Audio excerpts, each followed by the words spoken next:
عرب ملکوں میں آمریت کے خلاف جاری عوامی انقلاب کی لہر جہاں ایک جانب خطے میں تبدیلی کا پیش خیمہ بنی ہے، وہیں دوسری جانب آج کل یہ لہر بین الاقوامی توجہ کا مرکز بنی ہوئی ہے۔ قطر کے دارالحکومت دوحہ میں منعقد ہونے والے ایک بین الاقوامی فلم میلے میں بھی شرکت کرنے والے اداکار اپنی رائے دیتے نظر آتے ہیں۔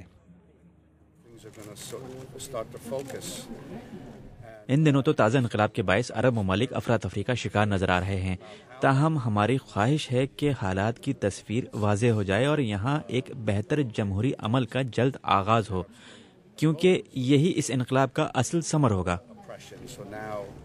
انقلاب کی اسی لہر کے دوران عرب ملکوں میں بننے والی فلموں کے مناظر میں بھی اس انقلاب کے کئی پہلو دکھائے گئے۔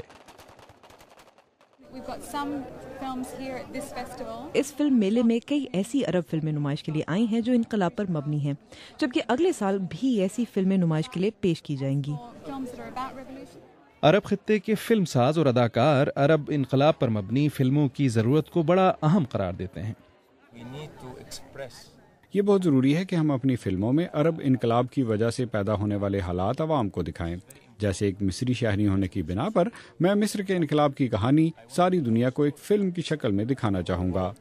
آنے والے دنوں میں عرب خطے میں حالات کی جو بھی شکل بنے، مگر کوئی شک نہیں کہ یہ انقلاب یہاں کے فلمی شعبے کے ساتھ ساتھ زندگی کے تقریباً ہر شعبے پر گہرے نقوش چھوڑے گا۔